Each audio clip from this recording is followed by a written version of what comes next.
Welcome to Resilience+Rise, the podcast where we transform adversity into triumph, illuminate your extraordinary potential within all of us. When I say extraordinary, yes, we consider ourselves ordinary, but when we do that extra, we become extraordinary. I'm your host, Thomas Carrier. I'm a resilience coach, an ultra marathoner, and a firm believer in your next most powerful chapter. This podcast is a companion to my upcoming book, Resilience+Rise 26.2 Transformative Miles to Unleash Your Marathon of Life Mindset, coming spring 2025. Here we amplify stories of hope, perseverance, and success to inspire your journey. Today's guest, I'm excited. In fact, when I was going through s- her background, one of the songs that came to my mind, the lyric of that song, which is a blast from the past. We are the world. It starts with, there comes a time when we heed a certain call. Imagine a world where orphan children find loving families and orphaned seniors. This is a powerful vision of Stacy Shewey, a founder of Hands for Life. It's a vision that's tackling global aging crisis head on.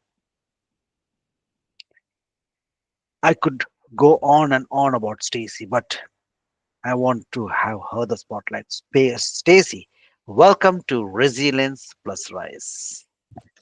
Thank you, Thomas. I am honored to be here. Fantastic.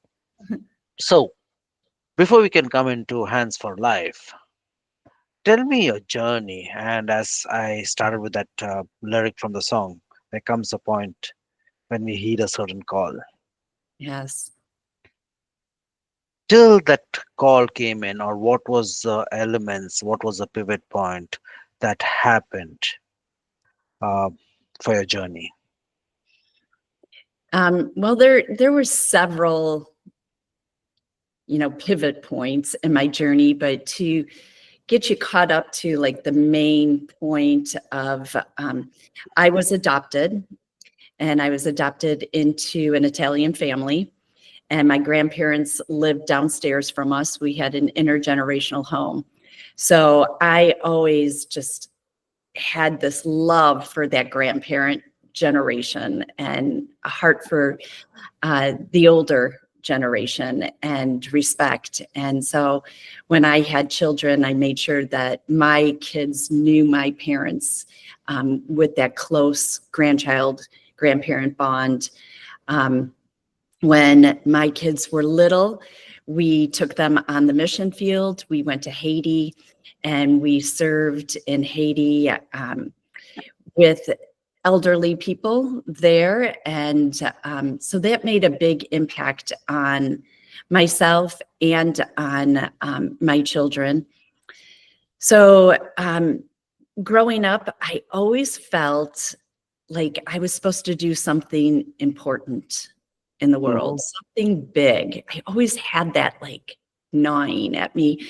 But, I would say to my mother, I don't know, I'm not, smart enough to be a brain surgeon. I'm not rich enough like Oprah to go and do anything, wonderful. And she'd be like, you're a mother. That's like an important job. And I'm like, yeah, but I don't know. I just have this feeling. So I spent most of my career in hospitality and owned and operated a company where ran boutique hotels and so we came to the point of time where my daughter, she's the middle child of three, chose University of Tampa in Florida. We were living in Illinois. And I said, well, we want to get out of the cold. We want to go to Illinois. So she's like, no, I'm trying to get rid of you people. You can't follow me. So we went to Jacksonville. She went to Tampa. And I took a job. I wanted a job. I sold my business and I wanted a job where I was making a difference every day in somebody's Mm-hmm. life. Okay. And so I took a job running an assisted living memory care community. Mm-hmm. And I thought that would be like the perfect job for me, but it was a very corporate job and it didn't meet my expectations. So I left there and met with a friend, and I was new to Florida, and he's like, "Stacy, I know everybody. I can get you any job." And I said, "Jay, I could get any job, but I want a job where I'm making a difference." So he said, "What would that be?" And I said, "Well, I would go taking care of elders in developing countries. But I have 3 kids in college right now. I can't go be a missionary." And he said, "Go start your own organization doing that." Mm-hmm. So I'm like, never thought of that. So I took 2 months and I wrote up a business plan and I started an organization called Hands for Life. And at first it was taking care of elderly, building assisted living in developing countries. And then God said, "No, no, no, I don't need more buildings. I need you to make a difference in the world." And I thought about it like, well, how are we going to solve the global aging crisis? And he said, "Bring the younger generation into it. You got to get the grandkids and the grandparents together in relationship and teach that younger generation the circle of life. Your parents brought you into this world. You have to take them out of this world, help them out of this world." So Hands for Life was born, and I was working really hard and trying to be obedient and do God's work. And came to March of 2022, and I got diagnosed with breast cancer. Sorry. And so I'm like, okay, I'll deal with this. That's fine. And so um, March, April, May was figuring out a game plan. And then June 2nd, I had my surgery. And I was all set, speedy recovery, eating well, doing all the right things. And 3 days later, on June 5th at 4 o'clock in the morning, the phone rang and we got that call that every parent dreads and, scares you when the phone rings. And it was a doctor to inform me that my 24-year-old son had fallen 10 stories into a stone quarry.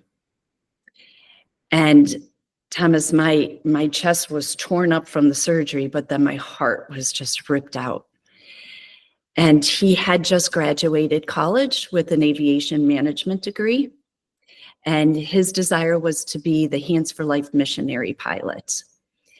And he took his college friends from Ohio to Illinois, where he grew up, to show them his hometown because he was going to move to Florida to finish up his pilot license.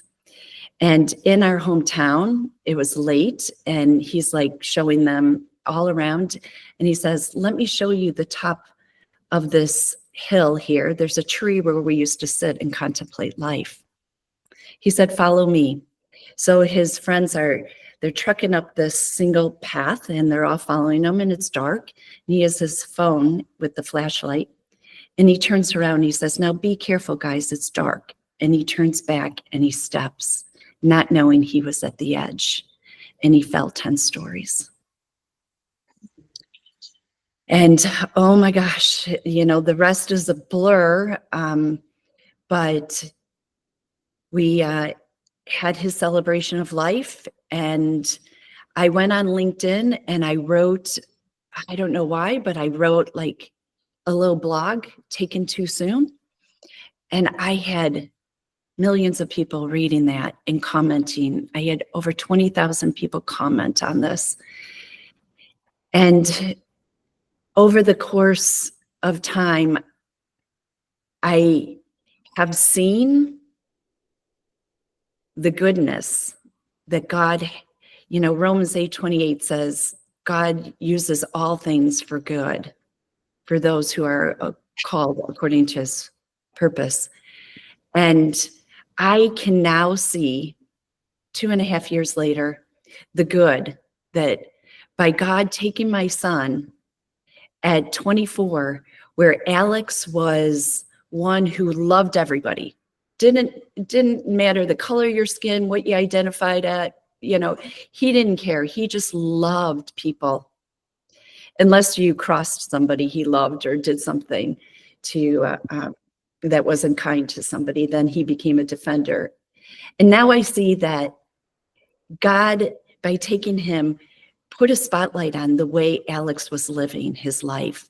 And we have had so many people now come and tell me, Mrs. Shewey, your son saved my life. Because when I was in the deepest, darkest time, he was a friend to me. He cried with me and he listened to me and he just sat with me and he saved my life. And by me telling these stories, I've had so many people now call me and say, your testimony has saved my life. Because how do you get through the things that you have been through? And yet you still have joy and you have peace. How is that possible? I'm going through hard things, but nothing like that. Because the story went on, Thomas, that that was in June. July and August, September, I went through radiation treatments. And then October, my husband lost his job. And I had quit my job to do Hands for Life, so I had no income. So we had no income for the rest of that year. So that added stress. And then my father was diagnosed out of the blue, perfectly healthy with stage 4 lung cancer. So I caregived for him, and then he lost his life after 6 weeks. And then my aunt, I had to go caregive for her, and she lost her life. And then my mother, she got thrown from a golf cart, broke her leg, had 5 surgeries, got an infection. I had to move in with her. I caregived for her. She was in a hospital room for 3 months, in the hospital, into rehab hospital, back and forth, before she lost her life. It'll be a year this coming Thursday. Then my mother-in-law passed. So we lost 5 within a 22-month time period. All the while where I am trying to do this global nonprofit of caring for these vulnerable populations. Hands for Life cares for the elderly by pairing the young generation together. So I'm trying to teach that sandwich generation how to care for 2 vulnerable populations. And I am sitting there going, I can't even move forward with my work, because every time I turn around, I felt like that punching bag, like you punch it and it goes down and it bounces back up. And so when things like this come at you, and when you are in a storm like this, you have a decision to make. Every single day when you get up, you either decide to run to Jesus or turn away. You decide, do you look for the light, or are you going to sit in the darkness? So it'd be very easy to focus on myself, to focus on poor me, woesy me, and just spiral into depression and alcohol and drugs and anxiety medicines. And it's a conscious decision. Like, no, I'm not going to let this get the best of me. And leaning into the Lord, I am able to find joy and peace and purpose and resilience. And it's really what I have found to be the secret sauce in this is to take the focus off of myself and put it on somebody else. Because there is always somebody worse in this world who has it off far worse than you do. Whatever you're going through, there's somebody going through something even more difficult. And I know you've had people on your show that have been through extreme difficulties and horrible storms. And so when you say, I'm going to look for a person that I can pour into and that I can help. I walk out my door and I live in a city and I go and I stop and talk to the homeless people. What can I do? Can I pray for you? Can I get you a hot meal? What can I do for you? And just being like Alex and sitting and listening to somebody's story makes a world of difference. It's that kindness, just being kind to somebody. That and you had mentioned earlier the song "We Are the World," and it's funny because I have a music minister in Hands for Life, and I said we need a Hands for Life song. And I said, think of that song, "We Are the World." We are the children. That was just last week. I said that to him, and then you brought that up today. I was blown away when you said a song came to my mind. Kid you not. That was what I said to Edgar De Jesus. Write me a song for Hands for Life. Keep in mind the lyrics to "We Are the World." Write it something like that. A song about everybody coming together. You know, God has no boundaries. There's no borders, right? We are one big family in this world. We all need to care for each other. We all need to focus on just love. Love is the answer. That was the answer. God, I'm really feeling choked. And guys, this, as I always say, that this is totally not scripted. So what she just mentioned about We Are the World, as I always believe that there are no coincidences in life. I had Amen. not thought about this element till this just maybe around 10 minutes when I was making my coffee. And I said, okay, what I can always think about Stacy is that she, because I read her story, but I had not known about these challenges, what she was talking about. But there are so many elements that I can see. I can see as a, you had all the reasons to be a victim, to be a martyr, to get into anything, and nobody would blame you for that. Right. But you stood. And I believe one of the most important fact which came up when I'm hearing this, and I've been hearing, is that life is not happening to me, but for me. Mhm. What is this teaching me? Unfortunately, some of the lessons are very, very hard to take on. And so you also mentioned about staying strong and saying, taking up from there. You moved to God, you moved to the Creator, and He gave you that rest, and it allowed you to go ahead. So, if I'm allowed to talk about, but before I can go ahead, is there anything else that's been happening around that needs to be known? Sorry. No, just, I mean, God is blessing, he's faithful and hard work pays off. And 2025, I said, is going to be just a year of goodness. And it has been, you know, Amen. floodgates are opening. Hands for Life is just taking, off, and so much goodness is happening. So there's purpose in everything. If you look for it, if you have your eyes wide open, you will find the joy, you will find the purpose. You know what's wonderful is that actually my question was going to be something else, but what I the question, I mean, what came up to my mind is again one of a common thread. Out of our deepest of pains shines the brightest of lights. Yes. And again, from the our deepest of pain comes the purpose, the real purpose. Like you had started a Hands for Life, and it was going on in its own traction, but there had to be a pain that allowed you to dig deeper, not only to faith, but to your own strengths. Yes. and forge towards hands for life. And since we are talking about hands for life, I heard it's about the elderly, it's about the orphan children. How does this work?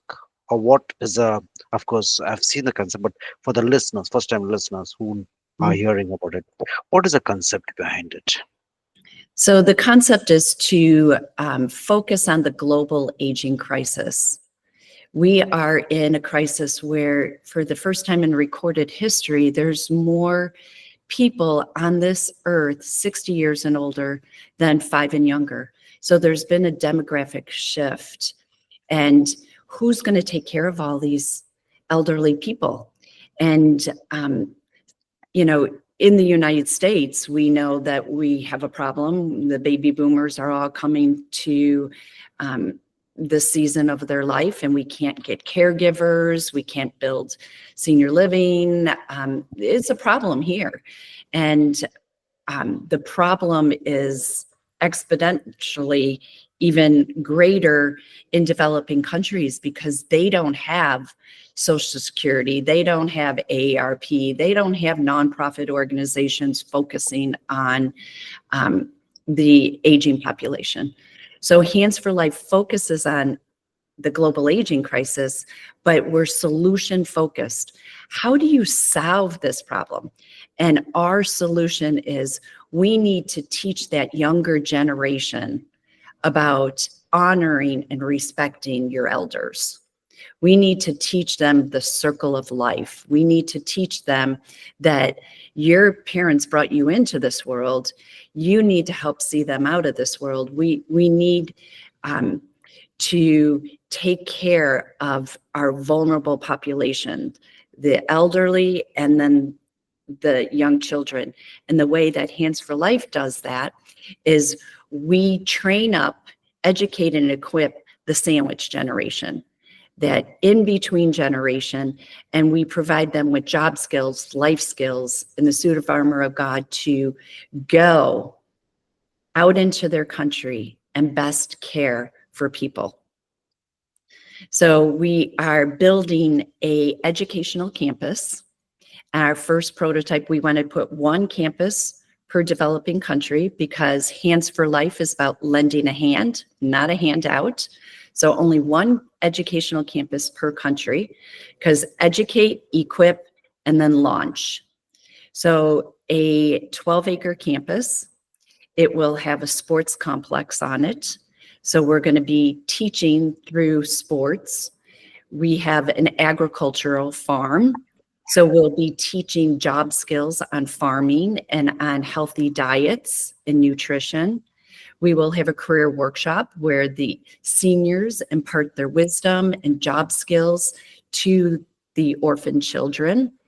And we will have a medical clinic with holistic care because we're not going to have the latest, greatest technology in hospitals. So how do we best care for people using Blue Zone principles of diet, natural movement, surrounding yourself with the tribal people, belief in a higher power, all those blue zones around the world where people live well into their hundreds. And then we have an intergenerational home, the Alexander Shewey Intergenerational Memorial Home Beautiful.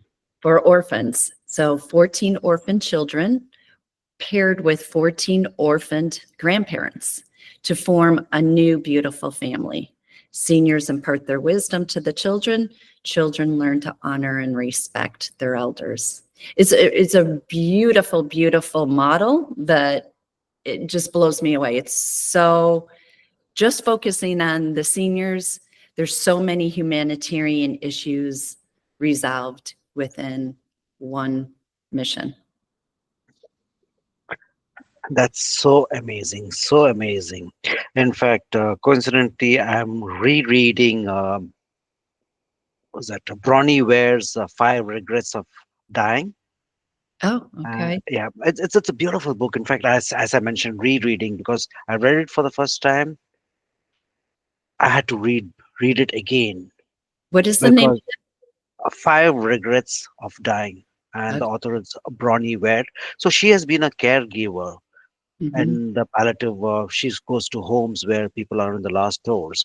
And as you mentioned, is that when the elderly reach a certain point in life, they don't have any expectation, but just somebody that they can be with. They Hmm. can just, as you mentioned, the wisdom. And the children are too busy with their worldly activities. Hmm. And so sometimes just a person coming and giving them a listening here is such a game changer for them. Yeah. But again, guys, whoever have has been listening so far, I'll be putting out Stacy's links and connections in the comments below. Do have a look onto it, and you can always reach out to her asking about, in case you have got that vision or some a semblance or just even a fraction of what you want to do. I believe Stacy would be a person that she could at least guide you. She may not give you a blueprint, but she might guide you to what could be done. And again, this is not a religious organization in any way. It is what she believes is absolutely altruist. We come to the next point is that when you mentioned about creating this acreage of a cohesive building of people, whether it's in education, empathy, getting the elements together. You had mentioned that you have got few projects which is going to be happening in the next in the near future. Could you just take us through those points? Or what exactly is happening over there? Of course, you mentioned about the acreage, but what else is happening? Yeah. So our prototype campus is in Nigeria, Africa. Hmm. And we have community outreach going right now. Um, like I said, Hands for Life is always solution focused. So we want to make sure that we're never just, handing out something. We need to make people self-sustaining. So we have 17 grandparents right now and 4 children in our program. And because we don't have our campus yet, we're not able to completely launch our business model. So what we're doing in Nigeria, we're also doing here in the United States. We have Hands for Life USA, which is the concept of bringing the 2 generations together for engagement. So we bring the grandparents and the grandchildren together and let this magic just create.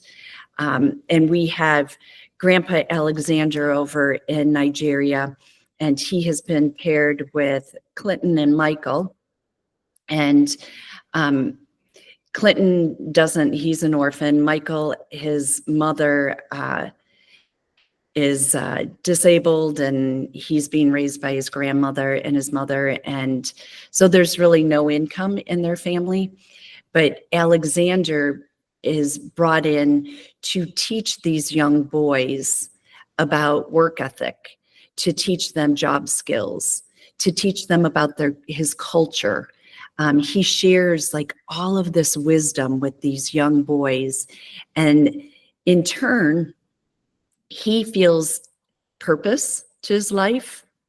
He is so excited, like, when am I going to see the boys again? It gives him something to look forward to. And he gets to hear about what the world is looking like from that generation, from the younger generation, technology and, um, TikTok and all of that stuff that he wouldn't be exposed to. So this intergenerational relationship is really magical and rewarding for both sides. And it has been proven that when you bring the 2 generations together, that relationship does increase the aging adults' uh, life expectancy and their happiness. And then with the children, it launches them into a more successful adulthood. So we got the community service going. We what our plan is our agricultural piece is a farm where we'll have a tree farm, a bee farm, poultry, and aquaponics. And we bring that sandwich generation to train on how to start their own farm. And it's a pay it forward model, again, self-sustaining. So we teach them, we help them start their first farm, and then the fruits of their first crop, a portion of that has to go to the next entrepreneur who's entering into our training program. And it keeps going and going and going. So jobs are being created, people are coming self-sustaining, but part of being the Hands for Life entrepreneur pay it forward program is they have to adopt a grandparent in their community, because there's so many elders who are isolated and lonely and have nobody. So we need to really pour into that generation. So they pair in and they help, a grandparent. It's beautiful. It is so wonderful. And you mentioned it's going to happen in April, mid-April, right? That's when you're making your trip to get the prototype rolling. Yeah, so April, our team is heading over to Nigeria. We've been there before, but we're going again in April to hopefully purchase additional property. We have 5 acres right now, and we're doing fundraising for the sports complex, because the Okay. sporting complex will produce income. We are pairing with the NBA and with the Soccer Association and boxing to find athletes in Africa who can come train at our sports complex, and find those that will be able to get scholarships for professional athletes, to be a professional athlete. So we'll hold tournaments on our campus, and it'll be a multi-purpose building so we can generate income for operations. And we'll have a lot of education going on in that sports complex. Everybody knows how many lessons there are to learn in Of sport. course. Of course. Yeah, So, Stacy, first and foremost, wish you all the best on this journey. thank It's you. happening. And guys, if there is a sense of resonance about what you can do or be of a help to what her Stacy's dreams are, it's intergenerational dream about getting elements together. As I always say, is that no help is too small. Any help is absolutely welcome. As I mentioned, I will be putting out Hands for Life, the web link in the comments. Do have a look onto it.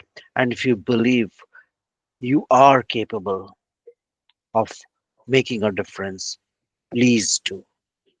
Don't Yes, just talk about it, but spread the word and make a difference. Because it is not just a difference what you're making to this amazing organization, but it is for generations to come. yes, Okay, it's the seeds that you're nurturing by providing in the fertilizers or the manure for the next generation to grow in a better way. So, just being mindful of the time, Stacy. Before I can close, is there anything that you would like to say uh, as the final word? It could be a statement, it could be just a paragraph. Please take your time and say that. What would you like to close this conversation with? no, I am very humble, and I'm very grateful for the people who have come alongside me and to get me through hard times, to help um, pull me out of the darkness, to be there by my side. Uh, I I want people to glean that little nugget of uh, wisdom, in that it is so important to pour into others, to be there for somebody. This world is large, but today it's so small, right? And we talked about there's no borders, when you look at it from up above, there's no borders. So we all can do our part in caring for people, whether it's in your own backyard, whether it's in your own family, or you can care for people across the globe. So there's those who are sent and those that have to be senders. So we are thankful for the people who are like, I can't go to, Africa and help people, but those people can help by giving their time, talent, and resources to send those who can. Everybody can, do an act of kindness when they are walking down the street. So keep your eyes open for opportunities, so many of them throughout your day, to show kindness and love to somebody else. Beautiful. Wow. So, guys, what we just heard was about, of course, the global aging crisis was one of the main elements. That is an often overlooked reality of the growing seniors. She spoke about the intergenerational families and how her thoughts are making a difference. It's creating its unique and its transformative model. She spoke about overcoming adversities, whether it is the personal journey of her loss and resilience, the tragic loss of Alex, her son, the challenges of caregiving, and the loss of people who were near and dear. Her faith has been the anchor, and as she believes that there is always someone who's suffering more. What I heard was something so beautiful was through love we can heal. Again, I come back to Hands for Life. She believes in creating it to be more sustainable, educational, and transformative, lasting change for generations to come. Stacy's story is a testament of power of purpose, resilience, and transformative impact, as she mentioned in the last, of kindness, love, and service. So, what are you going to embrace your own calling and make a difference in this world? With this, I conclude today's session. Stacy, thank you so very much. It has been a beautiful journey and best wishes. Thank you. Thank you.